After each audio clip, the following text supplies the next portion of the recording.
하나님 말씀은 신명기 6장 4절에서 9절 말씀입니다. 신명기 6장 4절에서 9절 말씀입니다. 구약 성경 271페이지입니다. 신명기 6장 4절에서 9절 말씀입니다.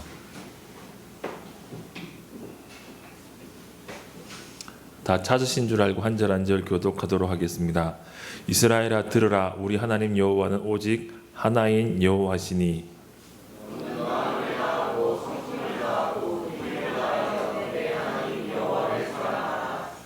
오늘날 내가 내게 명하는 이 말씀을 너희는 마음에 새기고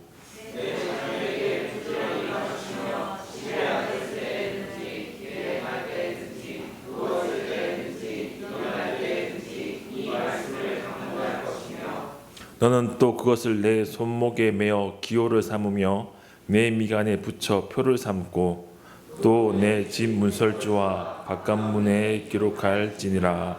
아멘. 기도하겠습니다. 하나님 아버지 은혜를 감사합니다. 오늘 또 귀하고 복된 주일 허락하여 주셔서 함께 예배할 수 있도록 이 자리 가운데 인도하여 주심을 감사합니다. 전심으로 주님 바라보게 하여 주옵시고 믿음으로 주님만 사랑할 수 있도록 은혜 내려 주옵소서. 감사드리며 예수님 이름으로 기도합니다. 아멘. 무한 폐렴 바이러스죠. 이제 코로나 바이러스라고 말하기도 하는데요. 이 바이러스가 퍼지면서 이제 사상자가 나는 것을 보면서 저 병에 걸리면 어떡하나라는 생각을 여러분 한 번쯤 해보셨습니까? 아닌가요? 저는 한 번쯤 해봤거든요. 그리고 어떻게 살지, 어떻게 살면 좋을까라고 생각을 하다가 뭐 아이들한테 미안하고 아내한테는 미안하지만 뭐 걸리면 낫던가 천국 가면 되겠네 라는 생각을 하고 마음이 평안해졌습니다. 하나님께서 치유해 주시면 낫는 거고, 그리고 믿음으로 살다가 치유 안 해주시면 주님 빨리 나를 보고 싶구나, 그리고 나를 부르시는구나 라는 마음으로 그냥 천국 가면 되겠다라고 생각을 했습니다. 아마 아내도 같은 마음일 줄로 압니다. 예전에 아내와 얘기하면서 했던 얘기가 있습니다. 우리가 죽지 못하는 이유는 아직 규리와 예진이가 예수를 안 믿기 때문이야. 저는 저 아이들이 예수를 믿는다는 확신이 생기면 언제 가도 상관이 없어 라는 얘기를 차를 만지면서 했던 적이 있습니다. 인생의 마지막 순간이 되면 무엇이 남겠습니까? 여러분, 인생 90이 되면요 다 똑같아요. 건강마저 똑같습니다. 생사의 갈림길 앞에 조금 편하게 있느냐 불편하게 있느냐 그 차이더라고요. 주중에 한 집사님이 나이 많이 드신 연로한 집사님께서 길을 가시다가 갑자기 몸에 불편하셔가지고 김종길 목사님과 뛰쳐가서 이제 부축해드려가지고 은행을 다녀왔던 적이 있습니다. 차를 가지고 가서 차를 옆에 대고 집사님을 어렵게 차에 태워가지고 은행 가서 부축해서 은행 볼일 보고 그리고 대구로 이제 모셔드렸던 적이 있습니다. 세월이 지나가면 생사의 갈림길 앞에 우리는 다 똑같습니다. 그때 무엇이 남을까요? 하나님 사랑, 예수 사랑 말고는 없는 줄로 압니다. 오늘 말씀을 통해서 정말 하나님 온전히 사랑할 수 있는 은혜의 길 주님의 이름으로 축원드립니다. 오늘 말씀을 통해서 하나님을 사랑하는지 스스로 확인하고 하나님 사랑하기 위해서 하루하루 살아갈 수 있길 주님의 이름으로 축원드립니다. 오늘 본문 말씀을 보면 하나님을 사랑하는지 사랑하지 않는지를 확인하는 시금석, 기준이 되는 것이 두 가지가 제 눈에는 보였습니다. 4절 보겠습니다. 이스라엘아 들으라, 우리의 하나님 여호와는 오직 하나인 여호와시니. 하나님께서 이스라엘을 부르시고 이스라엘에게 들으라고 말씀하시고 우리 하나님 여호와는 오직 하나이신 여호와다라고 하나님이다라고 말씀하고 있습니다. 하나님만을 사랑하면 하나님을 사랑하는 것이고 하나님과 함께 다른 것도 사랑하면 하나님을 사랑하는 것이 아니란 얘기예요. 하나님께서 왜 이스라엘에게 구주가 되십니까? 하나님 왜 우리에게 구주가 되십니까? 오늘 본문 바로 앞장에 신명기 5장 6절에 이렇게 말씀하고 있습니다. 나는 너를 애굽 땅에서 종되었던 집에서 인도하여 낸 너희의 하나님 여호와로다. 너희의 하나님 되시는 이유는, 이스라엘의 하나님 되시는 이유는 여호와 하나님께서 이스라엘을 종으로 있을 때, 애굽 땅에 종으로 있을 때 그 종되었던 애굽 땅에서 구원해 주셨기 때문입니다. 예수님이 우리에게 유일한 구주가 되시는 이유는 예수님께서 죽을 수밖에 없는 우리에게 생명을 주시고 예수 믿고 예수 생명으로 살 수 있도록 우리를 구원해 주셨기 때문입니다. 그리고 7절 말씀이 이렇게 말씀하고 있습니다. 나 외에는 위하여 신을 내게 있게 말지니라. 십계명의 첫 번째 계명을 말씀하시는 거예요.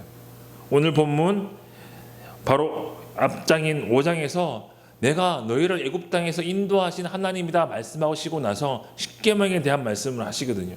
하나님께서 이스라엘 백성들에게 말씀하시면서 내가 너희의 하나님이다. 왜 하나님이냐? 너희를 구원하였기 때문이다 라고 말씀하시면서 십계명의 말씀을 말씀하시는 거예요. 십계명의 첫 번째 계명이 무엇입니까? 하나님 외에 다른 신을 내게 있게 말지라 라고 말씀하시는 거잖아요. 하나님만 섬겨야 된다라고 말씀하는 것입니다. 이스라엘 아들아, 우리 하나님 여호와는 오직 하나인 여호와시니 하나님 한 분이시고 그 하나님만을 사랑하고 섬기길 원하는 것이 하나님의 뜻인 것입니다. 우리가 하나님을 사랑하는지 하지 않는지 쉽게 확인할 수 있습니다. 하나님만을 사랑하는지 아니면 세상도 함께 사랑하는지를 통해서 확인할 수 있습니다. 세상을 사랑합니까? 그렇다면 하나님을 사랑하는 것이 아니라는 사실을 알아야 합니다. 하나님만을 사랑하는 것이 하나님을 사랑하는지를 확인하는 중요한 시금석입니다. 여러분은 하나님을 사랑하고 계십니까? 두 번째 기준이 되는 것은 하나님을, 그리고 하나님의 말씀을 내가 사랑하는 사람들에게 전하고 가르치고 있느냐를 통해서 확인할 수 있습니다. 7절 말씀이 이렇게 말씀하고 있습니다. 내 자녀에게 부지런히 가르치며 집에 앉을 때든지 길에 행할 때든지 누웠을 때든지 일어날 때든지 이 말씀을 강론할 것이며, 자녀에게 하나님의 말씀을 가르칠 것을 말씀하고 있습니다. 제가 아는 한 목사님, 어른 목사님께서 이렇게 표현하시더라고요. 내 생명보다 귀한 주님, 그리고 내 생명 같은 자녀. 그 목사님 기도하실 때 주님을 부를 때는 내 생명보다 귀한 주님이라고 부르고요, 자녀를 부를 때는 내 생명 같은 자녀라고 부르더라고요. 항상 기도하실 때 그렇게 표현을 하더라고요. 내 생명보다 귀한 것이 주님입니다. 내 생명처럼 소중한 것이 내 사랑하는 자녀입니다. 자, 자녀는 내가 사랑하는 대상 1호입니다. 여러분, 결혼하고 자녀를 낳으시면 아시게 될 거예요. 부모랑 자녀 둘 중에 어느 것을 더 사랑할까? 남편과 자녀, 아내와 자녀 어느 것을 더 사랑할까? 무조건 자녀입니다. 제 인생 속에 잊혀지지 않는 순간, 예수님을 만났던 그 순간을 제외하고 결혼을 했던 순간이 아니라 아이들이 인큐베이터에 당겨서 처음으로 분만실에서 나온 것을 볼 때 3번입니다. 여러분도 결혼하시면 똑같은 고백을 하실 줄로 압니다. 결혼하고 자녀를 낳을 때 아무리 내가 남편을 사랑해도요, 내가 아무리 부모를 사랑해도요, 그 감격만큼 크지는 않습니다.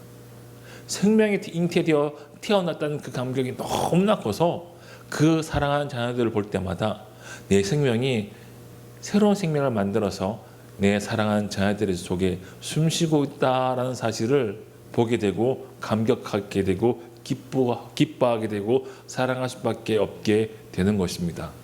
자녀는 내가 사랑하는 대상의 가장 1호인 것이죠. 그 사랑하는 자에게 하나님을 가르치고 하나님의 말씀을 가르치고 있느냐를 통해 내가 정말 하나님을 사랑하는지를 확인할 수 있는 것입니다. 여러분 누구를 가장 사랑하십니까? 아직 저처럼 결혼을 해서 자녀를 낳지 않았기 때문에 여러분이 사랑하는 대상 1호가 누구입니까? 애인일 수도 있고 부모님일 수도 있고 아니면 내가 사랑하는 친구일 수도 있겠죠. 그 사람들에게 예수 그리스도가 누구이신지 알려주기 위해 기도하고 몸부림치고 실험하는 과정을 통해 끊임없이 기회가 될 때마다 기회를 얻든 못 얻든 기회를 만들어가며 예수님을 전하고 하나님을 가르치고 계십니까? 만약 그러한 삶이 내 속에서 일어나지 않는다면 정말 하나님을 사랑하는지 잘 정확하게 알 수 없다라고 성경 말씀은 말씀하고 있는 것입니다. 여러분은 하나님을, 예수님을 정말 사랑하십니까? 그렇다면 하나님을 사랑하기 위해 우리는 무엇을 해야 할까요? 5절 말씀이 이렇게 말씀하고 있습니다.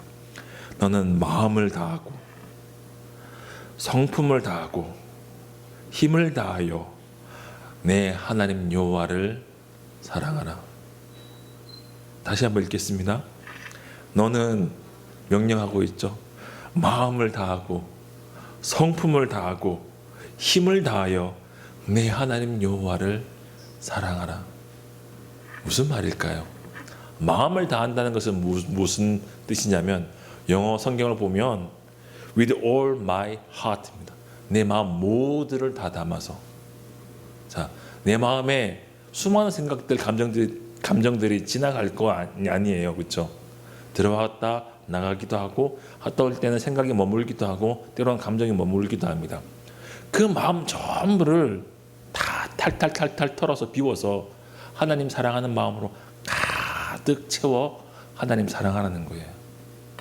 내 마음 전부를 하나님께 사랑으로 드리라는 것입니다. 두 번째, 성품을 다하여, 개역 개정에서는 뜻을 다하여라고 되어 있습니다. 뜻을 다하여를 통해 설명하는 게 좀 더 쉬울 것 같아요. 여러분이 가지고 있는 뜻, 의지는 언제 소멸됩니까? 목숨이 멈추는 날 내 의지는, 뜻은 소멸합니다. 내 뜻이 사라질 때까지, 내 호흡이 멈추는 그날까지 하나님 사랑하라는 거예요. 세 번째, 힘을 다하여, 내가 가지고 있는 모든 힘을 다해서, 능력을 다해서, 최선을 다해 하나님을 사랑하다 하라고 하나님께서 우리에게 명령하고 계십니다. 다시 말하겠습니다. 내 전 인격을 다해서, 내 모든 삶을 다해서 하나님을 사랑할 것을 요청하고 있습니다. 사랑은 감정입니다. 근데 그 감정은, 사랑이란 감정은, 하나님을 사랑하는 건강한 감정은 언제 만들어질까요?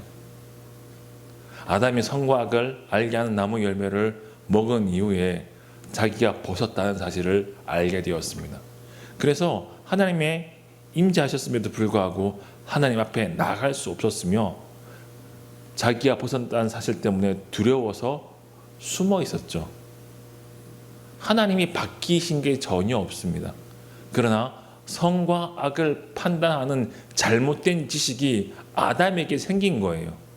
선과 악을 판단할 수 있는 유일한 분은 하나님이신데, 선과 악을 판단하는 잘못된 기준이 선과 악을 알게 하는 나무 열매를 먹는 순간 아담 안에 생기니까 벗은 것이 수치스럽고 그 수치를 가리우고 싶어서 무화과 나무 잎을 뜯어서 옷을 해입게 되는 것입니다. 하나님을 사랑하는 건강한 마음은 하나님을 아는 건강한 지식이 있을 때 생기는 거예요. 우리가 인격을 이야기할 때 지, 정, 의를 통해서 설명을 많이 합니다. 자, 건강한 감정은 건강한 지식을 기반으로 하여 생깁니다. 하나님이 어떠한 분이신지 알 때, 정확하게 알 때, 그리고 그 지식이 삐뚤어지게 틀어지지 않았을 때 하나님을 건강하게 사랑할 수 있게 됩니다.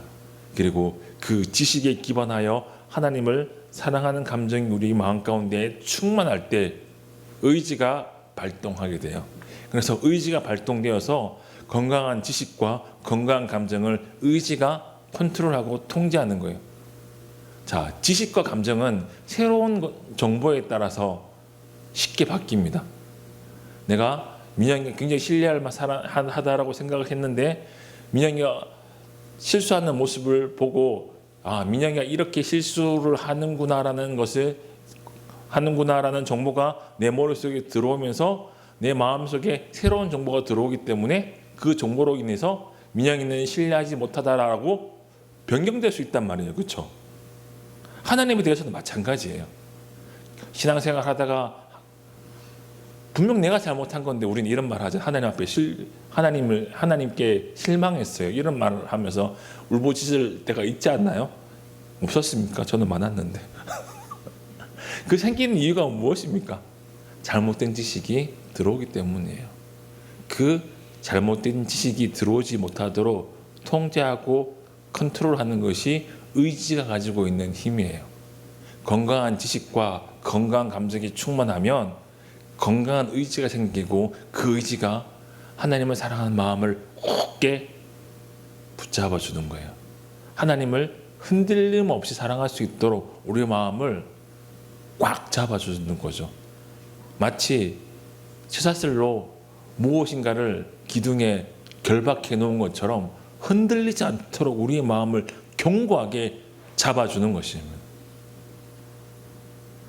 내 마음을 다해, 성품을 다해, 힘을 다해 하나님을 사랑하기로 내가 결정하고 하나님 앞에 서야 합니다.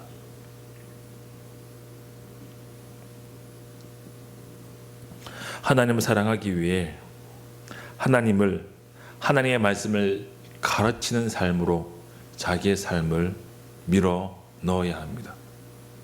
하나님의 말씀을 가르치기 위해 하나님이 어떤 분이신지를 전하기 위해 우리는 무엇을 해야 합니까? 6절 말씀에 이렇게 말씀하고 있죠. 오늘날 내가 내게 명한 이 말씀을 너는 마음에 새기고 내 자녀에게 부지런히 가르치며.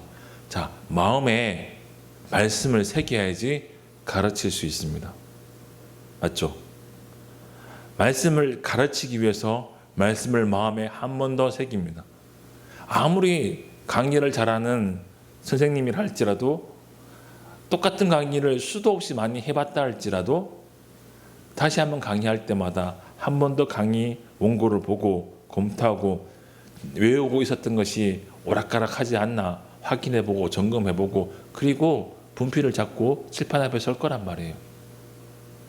하나님의 말씀을 전하는 저도 마찬가지입니다. 제가 이 본문의 말씀을 처음 전하는 것이 아닙니다. 여러분에게 처음 전하는 것이 아니라 다른 곳에서도 좀 다른 내용으로 여러 번 설교했던 내용입니다. 그럼에도 불구하고 설교할 때마다 고민을 합니다. 이 말씀을 어떻게 전해야 되지? 무엇을 강조해야 되지? 무엇이 우리 말씀을 듣는 청중에게 지금 필요하지? 생각을 해보고 고민을 해보고 기도해보고 묵상을 해보고 청년들에게 지금 내 설교를 듣는 청년들이 가장 필요한 포인트가 무엇인지 고민하고 다시 원고를 씁니다. 때로는 그 원고가 처음 썼을 때랑 처음 설교를 하는 설교랑 10번째 하는 설교랑 원고가 별로 안 다를 때도 있습니다. 그래도 기도하고 또 처음부터 끝까지 다시 씁니다. 그 과정에서 무엇이 일어날까요? 내가 하나님의 말씀을 새기고 또 새기는 일이 설교를 준비하는 과정 속에 일어난단 말이에요. 하나님을 사랑하기 위해서 하나님의 말씀을 가르치는 자리에 내 자신을 밀어 넣어야 되는데 그 과정 속에 내가 하나님을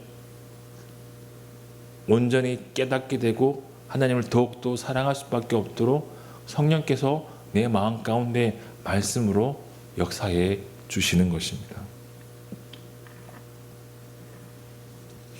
두 번째는 하나님의 말씀을 가르치는 과정 속에 믿음으로 살아야 될 하나님을 사랑하기 위한 삶의 기준과 방향을 깨닫게 됩니다.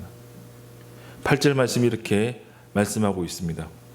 너는 또 그것을 내 손목에 메어 기호를 삼으며 내 미간에 붙여 표를 삼고 또 내 집 문설주와 바깥문에 기록할지니라. 어디든 가든지 항상 말씀을 볼 수밖에 없도록 말씀을 묵상할 수밖에 없는 환경을 만들라라고 이해할 수 있겠죠. 그 말씀을 보는 것을 통해서 말씀을 볼 수밖에 없는 환경을 만드는 것을 통해서 무엇을 얻게 될까요? 말씀으로 살아가는 삶의 기준을 깨닫게 됩니다. 하나님의 말씀을 가르치는 것을 통해 내가 먼저 은혜 받게 되고 하나님의 말씀을 전하는 것을 통해 우리가 무엇을 향하여 살아야 할지 성경에 말하고 있는 삶의 기준과 방향을 온전히 깨달아 알게 되는 것을 통해 하나님을 사랑할 수 있는 것으로 하나님의 말씀이 하나님께서 성령께서 우리를 이끌어 간다라고 성경은 말씀하고 있습니다. 여러분은 정말 하나님을 사랑하십니까? 여러분은 하나님을 사랑하기 위해서 무엇을 하며 살아가고 계십니까? 하나님의 말씀을 하나님을 정말 사랑하지 않으면 지금부터라도 정말 하나님을 사랑하기 위해 몸부림치고 기도하고 씨름하며 그 자리에서 믿음으로 일어나면 되는 것입니다. 정말 바보스럽고 한심한 사람들이 어떤 사람이냐면 믿음으로 살지 않아요. 근데 믿음으로 살지 않음에도 불구하고 그 믿음으로 살지 않고 있다는 사실을 깨닫고 나서 그 자리에 그냥 가만히 있는 경우들이 너무나 많습니다. 하나님께서는 과거를 묻지 아니하십니다. 하나님께서는 우리의 과거를 묻지 아니하십니다. 우리가 어떤 죄를 지었고 어떤 실수를 했고 어떻게 넘어졌고 과거를 묻지 아니하십니다. 여러분, 우리의 믿음의 조상 아브라함을 알고 있습니다. 믿음의 조상 아브라함이 얼마나 치졸하고 어떻게 보면 비겁한 일을 한지 여러분 아십니까? 애굽에 가서 자기 아내가 너무 아름다워서 자기 아내를 얻기 위해서 사람들이 자기를 죽일까 봐 자기 아내가 여동생이라고 얘기를 하고 속입니다. 이런 무책임하고 비겁한 남편이었던 사람이 아브라함입니다. 그런데 놀라운 것은 아브라함이 이런 일을 한 번만 행하지 않았습니다. 애굽으로서 돌아 나와 아비멜렉에게도 똑같은 일을 한 번 더 합니다. 참 웃긴 것은 그의 아들 이삭도 그 일을 한 번 행합니다. 그럼에도 불구하고 하나님께서는 아브라함을 믿음의 조상으로 사용하셨고 믿음의 조상으로 이삭을 사용하셨습니다. 과거를 묻지 아니하십니다. 지금까지 어떻게 살았느냐, 지금까지 세상을 사랑했느냐, 그것이 중요한 것이 아니라 지금이라도 하나님을 사랑하기로 결단하고 세상을 내려놓고 하나님만 붙잡기로 기도하며 하나님의 말씀 앞에 서는 것이 중요한 것입니다. 사랑하는 청년들 여러분, 하나님을 사랑하시기 바랍니다. 하나님을 사랑하기 위해 여러분의 삶을 드리시기 바랍니다. 여러분의 삶 끝에 정말 주님만 보여서 스데반처럼 주님께서 나를 부르신다는 그 음성을 들으며 여러분의 호흡이 끊어지길 소망하며 기도하시기 바랍니다. 기도하겠습니다.